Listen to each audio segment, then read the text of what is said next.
It's been a mad dash from Germany to France for the teams in the GT World Challenge Europe, powered by AWS.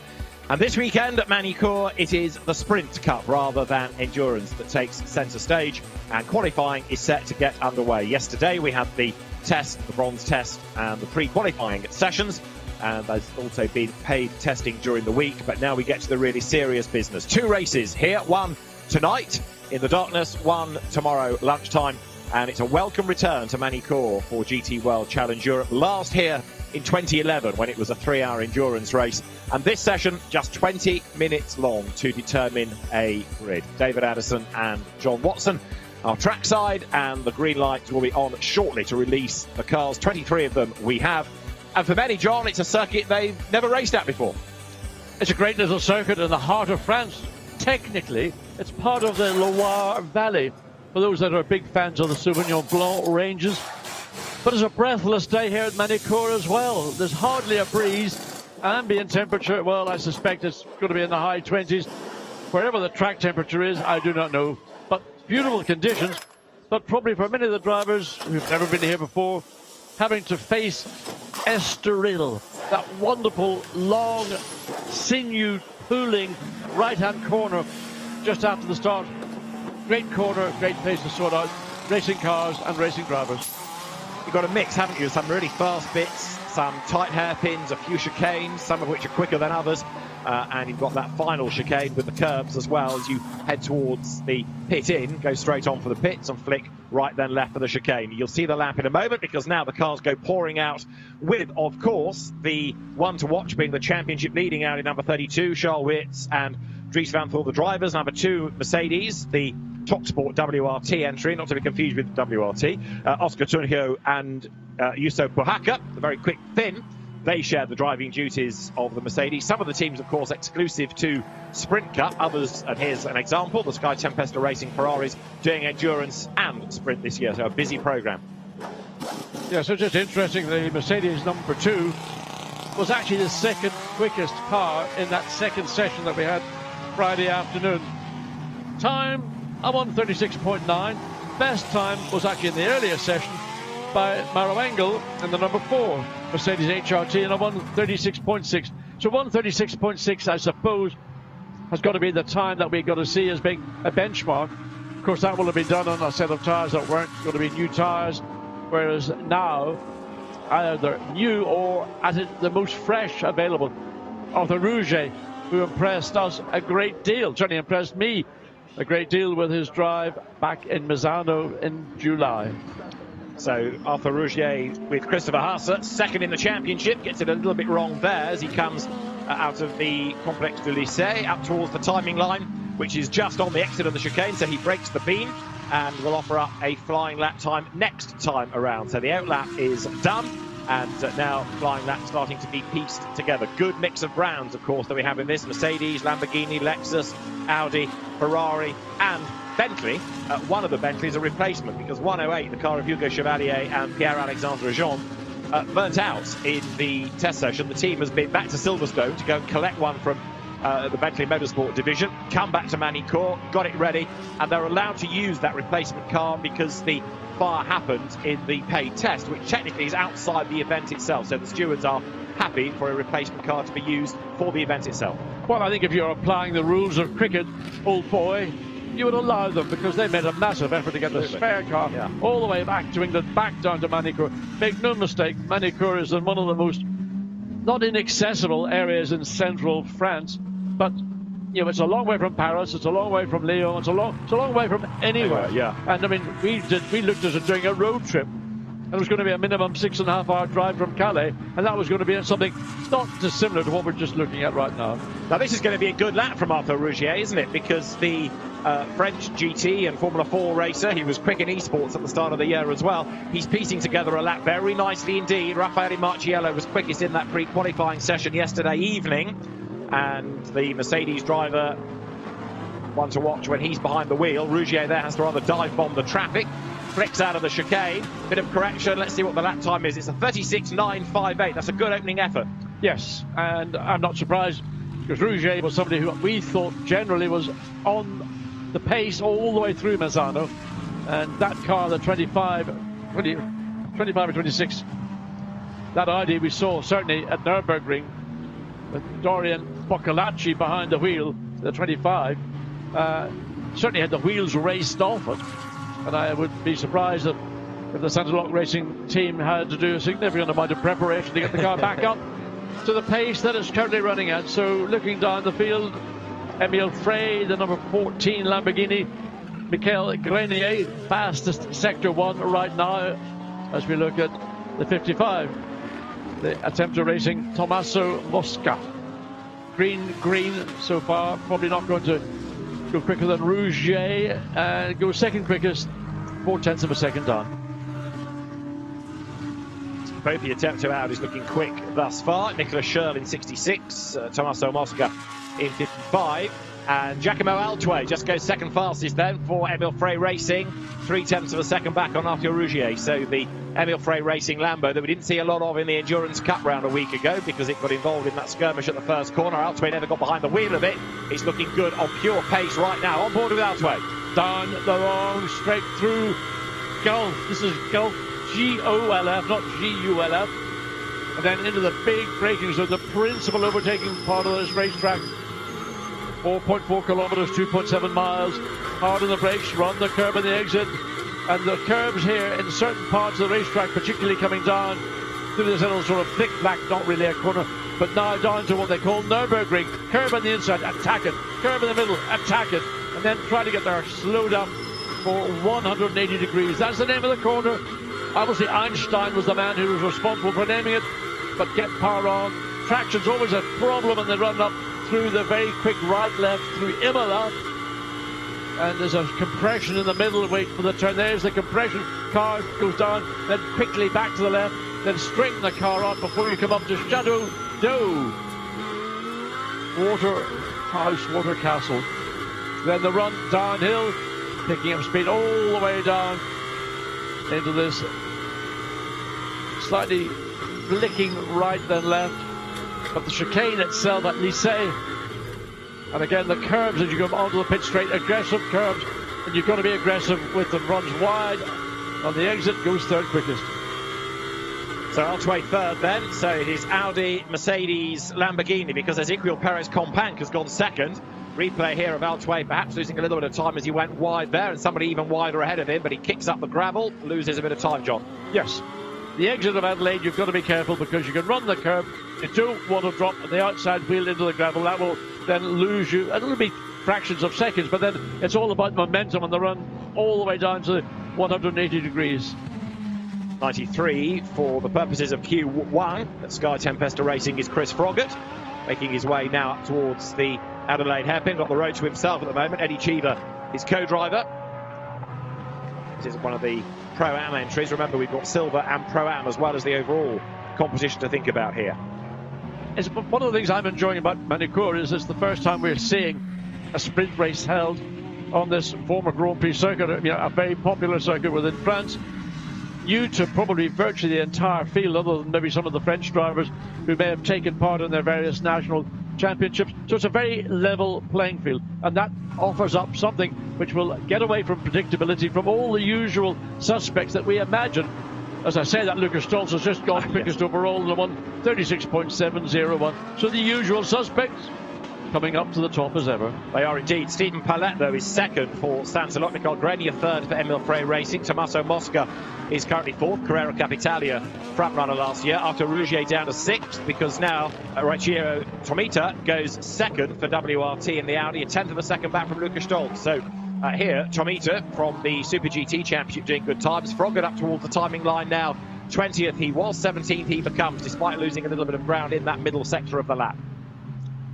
So the two Pro-Am Sky Tempesta Ferraris.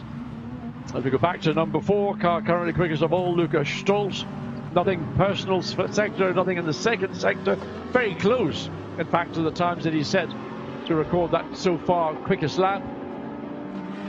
So unlikely to expect any improvement, whether he stays on track, whether he decides, well, I'm not going to improve, let's go into the pits and reassess what we're going to do, and he's going to have another go. So maybe now resets the clock, has another run, to see what he can get out of the car on this particular one. Last lap one, or best lap 1:36.7. His previous one 37.2. So he's still the fastest, Lucas Stoltz, by 1/10 of a second from now Mikael Grenier, up to second for Emil Frey Racing. And Lucas Stoltz giving it everything. Again, he's managed to buy himself, for the moment, clear track space as he hammers up the long, fast straight towards the Adelaide hairpin through the little kink, sets the car up now. Who else is looking to improve? Well, he is 68 thousandths quicker than his own best within sector one, but he goes deep into the corner. Yeah, he's overrun into Adelaide. That's blown the lap, so all that fine improvement, that sort of 68 hundredths of a second that he's gained, that's gone. Maybe he can make up that time lost, but I suspect it's too much. So you've got to push, and into Adelaide hairpin, you always try and brake as late as you can, but you brake 10 meters too late. Let's watch again and see. As he gets on the brakes, the nose comes down. Just the car won't slow down at the rate that Lucas Stoltz needed it to do, and he's lost the benefit. This car currently up in 6th place, Nelson Panciatici. Hugely experienced driver, Nelson Panciatici, these days. He's raced in Europe, he's raced in America for many, many seasons, as well as, of course, in sports prototypes within the World Endurance Championship. But Panciatici sharing this car with Jules Grunon. On paper, even though it is a team new to running the car this year, CMR is an experienced team in itself. They've got good pace and a good combination of drivers. Jules Grunon, of course, knows the Bentley inside out, and Panciatici knows the circuit well. So between them, this could be a good combination around Magny Cours. Personal best first and second sector. So look to see an improvement on their current provisional 6th place. 1:36.927 is the time they need to improve upon. It's this final chicane where you've just got to hit those curves.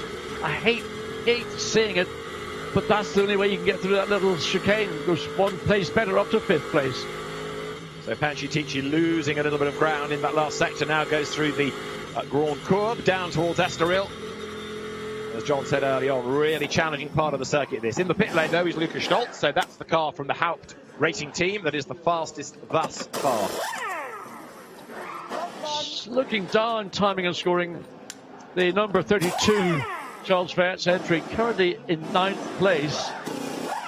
The 88 Mercedes, obviously with currently Timo Boguslavski behind the wheel, not Raffaele Macciello, but that itself down in 11th. So two cars that are winning cars, to me, are so far out of position.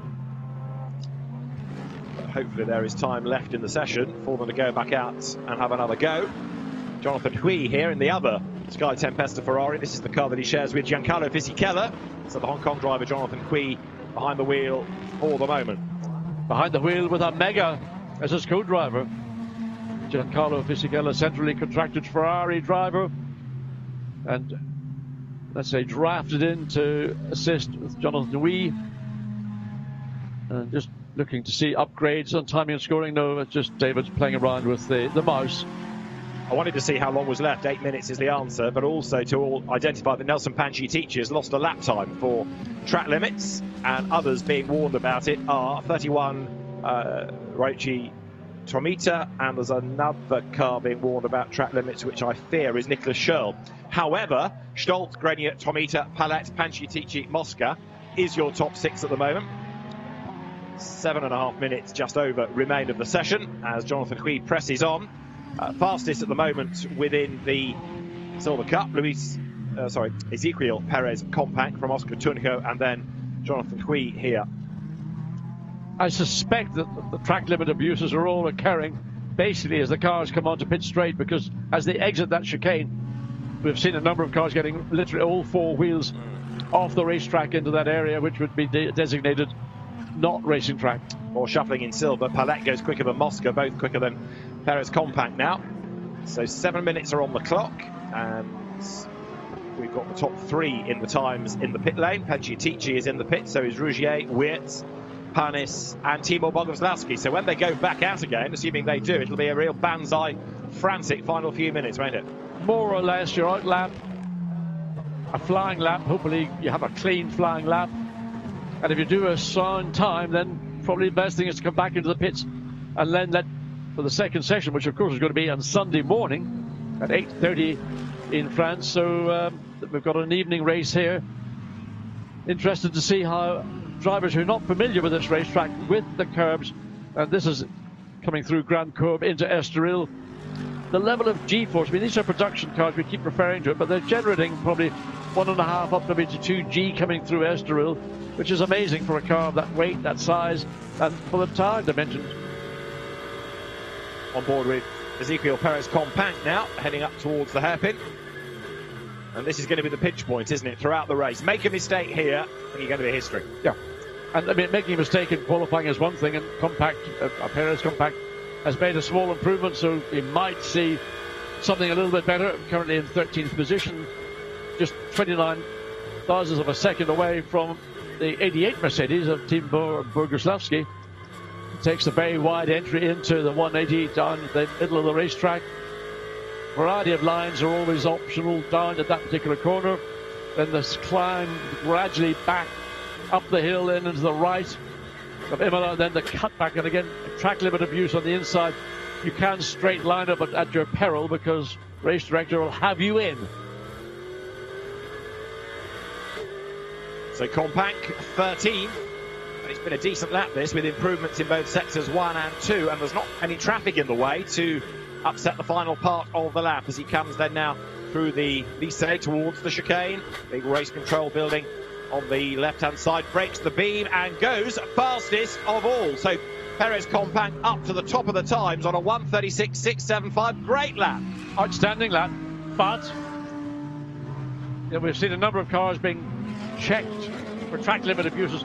It is going to be, I suspect, on the exit of that final chicane where track limit abuses are going to be easily observed. Certainly from the on-board camera you can see it, from the trackside camera you can see it, and I suspect from race director's office he can see it as well. So whether that would count or not, I mean, you can see the Lamborghini coming through as well, getting all four wheels not over the red and white demarcation curve, but to the other side.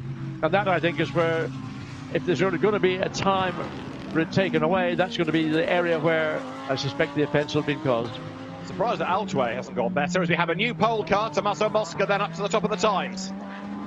Getting down to the kind of times that we saw on Friday, in fact improving on the times. So we've now seen a lap quicker from the attempt to Racing 55 of Tommaso Mosca on 36.517. He's 1.158 of a second ahead of the number 90 Mad Panda Motorsport Mercedes. Now Aurélien Panis in the Lexus, absolute best in the first sector. 13 fastest. It's a Silver Cup car, but the Lexus quicker than anything in sector 1. Stoltz here, personal best in sector 1, absolute best in sector 2. Stoltz down to third, should get himself back to the top of the times here. One of the real top line Mercedes GT racers. Luca Stoltz then, one to watch, should go top. But Aurélien Panis is doing a very good lap time. You've got a personal and an absolute best from Stoltz. It's the other way around for the Lexus driver. Panciatici goes second in the Bentley. 3 minutes are on the clock there. Luca Stoltz comes across the line, goes quickest of all, 1:36.504. Where is the Lexus in all of this? Look for the car in the background. It's coming into the chicane now. So can Aurélien Panis put himself up to the very top? There it is in the background, comes out, runs wide, and Panis goes fifth in the end as he breaks the beam. So it was good, but he lost out in the last sector. The last sector was the area where all the good work that he'd done in sectors 1 and 2 were lost. So that car currently will be, or provisionally, fifth. Luca Stoltz, again, I don't know how the view is going to be taken about the exit of the chicane. This car, we saw certainly back in Misano, involved in the battle with the Bentley, with Panciatici behind the wheel. Ended up the two of them in the fence at the closing stages of that final race. But look at that grunt, that thing. I mean, it is just awesome. The grunt has got off these middle speed corners here at Magny Cours. Remember, Lexus has won within World Challenge Europe, the Endurance Cup. It was Emil Frey Racing running the car that season for Ricard. This is the Tech 1 Racing entry, Simon Abadai's squad, along with his wife Sarah, and Aurélien Panis behind the wheel then. So what else have we got happening? It is Stoltz from Mosca, from Stephen Palette up to third fastest. Mikhail Grenier hanging on to fourth. Mikhail Grenier, who was done for speeding in the pit lane earlier on in the weekend. Fifth quick is Nelson Panciatici, and here sixth Aurélien Panis with a personal best in the middle sector. Yeah, a little bit off the apex up at Chateau d'Eau, but probably not a big problem, because again, the entry into that corner, you can use the slightly wider exit down to this final chicane at Lycée. Again, hitting the curb. Look how aggressive he hits the curb. You unsettle the car. You just hope when it lands, the wheels are all pointing in the direction. You've got the steering wheel turning. So Panis then across the line and goes through 6th fastest, because Compank is back up to 3rd. Ezekiel Perez Compank improving. Grania down to 6th, and this is Stephen Palach. He's having a good, solid session at the moment. 4th fastest, graduate of the GT4 scene, into the chicane. He's going to squeeze one more lap out of this.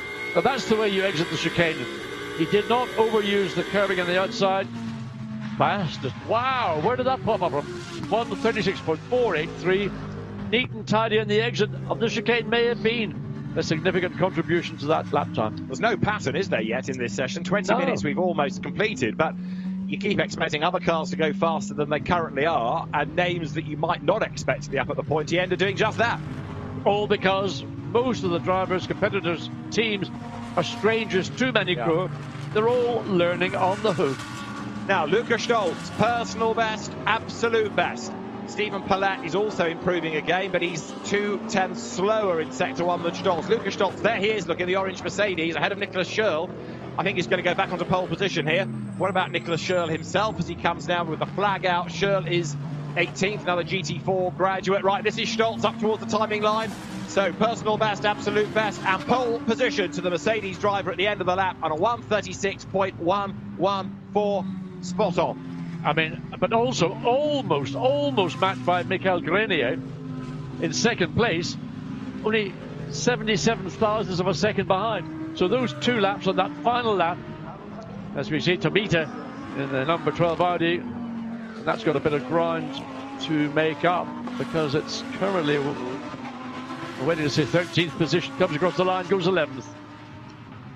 Yeah, 1 down, 2 up. So Raichiro Tomita, again, new to the circuit, and Nelson Panciatici heading up towards the line. Now, the Bentley has rather slipped back, hasn't it, to 15th, and that's where it stays. So he's taken the flag. Panciatici, all that early potential never really came to anything, did it? Disappointing for Bentley. I think they thought they would have had a car that would have been very good, because this is a car that tends to ride curbs very well. You've got lots of big curbs around Magny Cours, so that compliance, you can see just coming through Imola, the way the car rides and it doesn't fly. Some cars tend to, their aggressive suspension setup causes them to fly, but the Bentley's more compliant, and it it embraces the curb rather than sort of smacks it between the eyes. So Mercedes, Lamborghini, Audi, 1, 2, 3. Charles Wirtz improving to go 6th right at the very end, incidentally. And what about 88 Timur Boguslavski? Only 15th. That's going to be quite interesting to see what progress that car can make this evening. It's going to be a struggle, I think, from that far back. It's certainly going to require patience on the part of Raffaele Marcello, who will no doubt want to get behind the wheel and drag that car as far forward as possible. But starting back on the 8th row of the grid in dark conditions, and that car's being pulled over for scrutiny. No, maybe that's just where its pit is, at the very entrance to the pit lane. So it'll be a big ask for the 88 AKA ASP Mercedes to make significant progress. So at the end of qualifying then for today's race, Luca Stolz fastest by 77 thousandths of a second from Michael Grenier. Stephen Palach 3rd from Tommaso Mosca and Ezekiel Perez Compank. Charles Wirtz championship leader 6th ahead of Aurélien Panis and Arthur Rougier, whose again early pace wasn't really fulfilled, ahead of Jim Pla and Giacomo Altway 10th. 11th Oscar Tunjo ahead of Raichiro Tomita. Then we have Nicholas Schürrle from newcomer Mick Vishofer and Timur Boguslavski 15th. Chris Froggatt 16th from Nelson Panciatici and Hugo Chevalier. Yusuf Ovega, Jonathan Hui, Louis Maciels come next ahead of Valentin Pierburg and the British driver Lee Mole. That's the provisional order for the grid for tonight's race. Quick look back at some of the highlights of the session, with the car of Oscar Tunjo pouring out first. We had a very committed Arthur Rougier early doors, and Nelson Panciatici running out of road as he rattled across the gravel, but managed to get it back on track. Another one that was running a bit wide, Giacomo Altway, but Luca Stolz quick throughout the session and ultimately putting himself at the top of the times, able to repel everybody else's challenge. But Luca Stolz then good for provisional pole for this evening's race. Fastest in silver, Stephen Palach. Fastest in Pro-Am, Chris Froggatt. and a great fight is in prospect later on today. So Lukas Stoltz takes pole position for race 1. It's going to be a race in the darkness here at Magny Cours. Join us for that later on. But for now, from John Watson and David Addison, goodbye.